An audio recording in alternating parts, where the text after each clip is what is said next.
Boa noite, Aninha, tudo bem? Então, peço desculpas por estar gravando um vídeo para fazer uma resenha, mas primeiro, eu sou preguiçosa. Segundo, eu gostaria de comentar sobre essa obra que você trouxe para o Epopeias Helênicas, que infelizmente eu não pude participar. Então, aqui nesse exato momento, eu vou fazer uma resenha poética. Minhas resenhas poéticas são marcadas em três aspectos: primeiro é forma, segundo semântica e terceiro é subjetividade.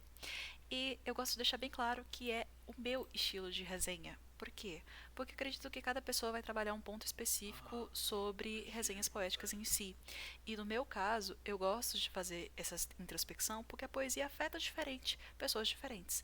Então, além de, é claro, contemplar as partes de estrutura que você traz, como a questão de versos, a questão da construção rítmica e também a fluidez, eu também gosto de mostrar um pouco de como ela me impacta, de como ela significa para mim. E acho que por ser algo pessoal, a poesia é justamente a escrita dos sentimentos, acredito que justamente é interessante para você como autora saber o que você causou em mim. Então, primeiramente gostaria de deixar claro que ainda não li a sua poesia, é a primeira vez que irei ler, e justamente trago aqui para você as minhas reações mais imediatas, assim como as minhas perspectivas imediatas sobre o que foi transcrito. Então, vamos para a resenha de Epopeias Helênicas Inocência de Abril. Já começa iniciando que adorei essa capa. E eu amo as suas formatações, Ana. É muito difícil de eu te falar que eu não gosto. Justamente porque você traz uma produção e o cuidado com a formatação que significa e impacta muito na semântica da sua poesia. Então, uma belíssima capa. Eu gosto justamente dessa tendência da letra do Comic Sans, se eu não me engano, que justamente traz essa coisa mais arredondada, mais infantil, mais jovial. Gostei dessa tendência da letra manuscrita. E das cores, que cores bonitas, né? Branco, preto. Às vezes pode trazer um falecimento, mas ao mesmo tempo traz uma noção de nostalgia. Aquelas fotos preto e branca que lembram justamente memórias antigas. Sim. Então vamos lá. O título é Ódios. Peço inclusive licença, Ana. Eu estou lendo sua poesia com a minha voz, justamente porque eu preciso fazer uma análise. Na análise eu vou ler com a minha voz, né? Fazer o quê? Mas eu não sei exatamente qual dublador que você estava intencionando de utilizar. Eu não estava presente no evento, mas espero que tenha sido uma pessoa maravilhosa que tenha cumprido a função que você selecionou. Então vamos lá. Olhos. Diz minha avó que quando eu era bebê, engatinhava até a árvore de Natal. Me sentava e ficava horas apenas observando as luzes do pisca-pisca. Diz minha mãe que quando eu era criança, adorava olhar os fogos de Ano Novo. Ficava imóvel, vendo o céu explodir em cores. De alguma forma, eu via beleza no mundo, uma beleza rara, perdida em detalhes. Lembro de um dia que segui pelo quintal uma trilha de formigas. Sentei ao lado do formigueiro e fiquei observando seu vai e vem. Algumas traziam folhas nas costas, um pouco de açúcar roubado da casa, outras nada levavam aparentemente. Minha avó ria. Os adultos sempre riam, ou me achavam esquisita. Diziam que eu tinha manias. Mas é que meus olhos eram puros diante do mundo, enquanto os deles tinham se nublado para as coisas simples. Meu olhar era de descoberta. Eu gostava de correr pelo quintal só para esbarrar nas roupas do varal e sentir o lençol molhado, tocando meu rosto. Gostava de sentar no chão do cimento e olhar as nuvens se mexendo no céu, ver os aviões passando sem pedir licença lá em cima. Quando saíamos e voltávamos tarde, gostava de observar da janela do ônibus as luzes das casas à noite. Isso fazia a cidade parecer viva. Eu achava graça de tudo. Você ri demais, devia parar com isso. Me repreendeu certa vez, minha mãe. Ela não tinha a mesma ótica que eu. Tentou abrir meus olhos à força, abrir as cortinas da realidade e me mostrar toda a feiura que ela via no mundo. Não fique assim. Sua mãe é quem devia rir mais. Foi o que minha avó disse. Fui crescendo, crescendo e crescendo. Fui entendendo. As dores da vida me fizeram mais quieta. Não corro pelo quintal, não abrace árvores nas ruas, não sou toda alegre. Eu perdi muita coisa, e quando a vida te tira o que te é mais valioso, é difícil rir à toa. Mas, talvez por eu ser poeta, continuam abertos meus olhos de descoberta. Árvores de Natal e fogos de artifício ainda me encantam. Às vezes perco tempo, a observar formigas, nuvens, aviões e luzes. Ainda abraço, sem nenhum pudor, lençóis molhados, pendurados no varal. Persigo sonhos, palavras e poemas. Tento manter viva a menina que fui, para que a feiura do mundo não aniquile com grandes doses de amargura a mulher que sou agora. Rio de Janeiro, 14 de abril de 2024. Ana de Almeida. Ok. Eu gostaria de primeiramente dar um spoiler para você que a sua obra foi novamente a mais votada dentro dos poemas que estão previstos do Epopeias Helênicas. Como eu ainda não resenhei todas as obras, eu não vi ainda qual foi o conteúdo das demais. Mas eu entendo o porquê que as pessoas gostaram tanto dessa poesia. Eu preciso comentar pessoalmente sobre essa questão da semântica, da subjetividade, primeiramente porque uma emoção ficou muito clara enquanto eu li essa poesia. Nostalgia junto de orgulho. Eu sinto orgulho de ver a forma que você transcreveu os pensamentos e sente orgulho de ser quem você é. Tanto naquele momento infantil, que você parecia essa criança inocente guiada pelos sentimentos de pureza, assim como eu também vejo o orgulho de ser essa mulher que hoje você é. Ainda mastigada e ainda um pouco perturbada com as dores que acontecem na realidade, mas nem por isso descrente da felicidade, do potencial, dos sonhos. Você ainda quer persistir, você ainda, por mais que tenha passado por dores, por mais que tenha vivenciado diversas coisas, você ainda se sente bem com quem você é. E isso pra mim mexe muito, porque eu tô num momento certo sensível, e justamente essa sensibilidade de tudo que eu andei vivendo esses últimos dias me lembrou e me guiou a esse sentimento de que você precisa ter mais orgulho de quem você é e das decisões que você toma. Então é uma mensagem muito bonita. E eu gosto muito da forma que você a construiu. Uma forma livre. E agora eu venho justamente trazer esses aspectos de formatação. Formatação, construção rítmica, construção de versos e estrofes. Primeiramente, não tem muita presença de rimas, se eu não me engano, são poucas, e inclusive os poucos momentos que elas aparecem são bem variados. Então, essa não é uma poesia que está focada na estilística, ela não está focada num ritmo específico. E essas rimas, inclusive, eu vou marcar de rosinha.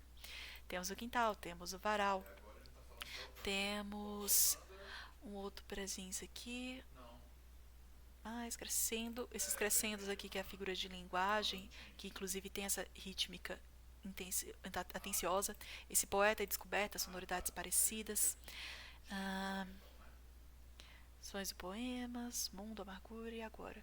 Ok, então, já pelas marcações que eu fiz aqui rapidamente, peço desculpas, inclusive, se não estiver tão detalhada em comparação às demais, eu tenho um pouco de dificuldade em poder focar. Justamente uma das coisas que eu mais gosto é dessa pouca variação de ritmo, tem poucas rimas, mas não é porque essa não é o uso de versos fixos que não quer dizer que não tenha beleza. São versos livres. Você vai utilizar a sonoridade que você tiver interesse, porque seu foco é a mensagem, é o sentimento. Então você vai guiando o seu leitor dentro desse lirismo. E essa presença de lirismo tão forte, essa melancolia tão forte, é um ponto muito positivo. Então, sobre essa construção de ritmo, eu gostei. Acho que justamente ela é muito bem feita por conta da pontuação. Aqui, talvez, um ponto que acredito que poderia se encaixar melhor na questão do ritmo seria abolir o uso dessas letras maiúsculas no início. Justamente porque você já está seguindo a pontuação com vírgula, já está com uma estilística muito próxima da prosa, justamente por ter poucas rimas também, seria justamente mais interessante talvez guiar ainda com o uso das letras minúsculas. Mas é uma opção estilística que não quer dizer que esteja errada a forma que está escrito. É só uma outra opção de ritmo que ficaria talvez um pouco mais interessante. A gente bateria os olhos com uma prosa e talvez se sentisse mais imergido. Uma outra opção que também poderia ser interessante é em relação à formatação, que como você justamente está trazendo muita essa questão de focalizar no centro do eu lírico, por que não formatação centralizada, ao invés de utilizar essa formatação que está indo para a esquerda?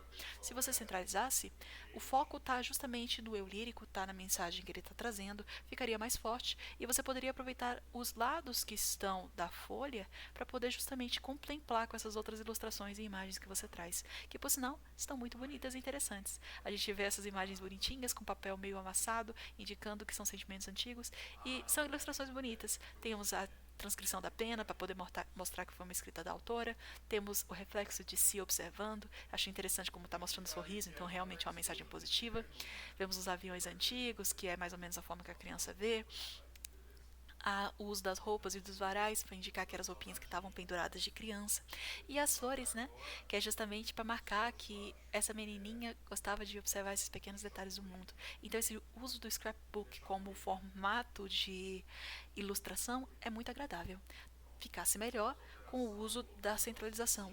Tá errado? Não, é apenas uma sugestão e um ponto a se pensar. Quando você está trazendo o eu lírico focalizado, às vezes a formatação centralizada ajuda a justamente contemplar essa ilustração. São sugestões, novamente. E é claro, quando a gente vai fazer críticas baseadas em resenha, resenha é o que você acha a partir da leitura que você faz.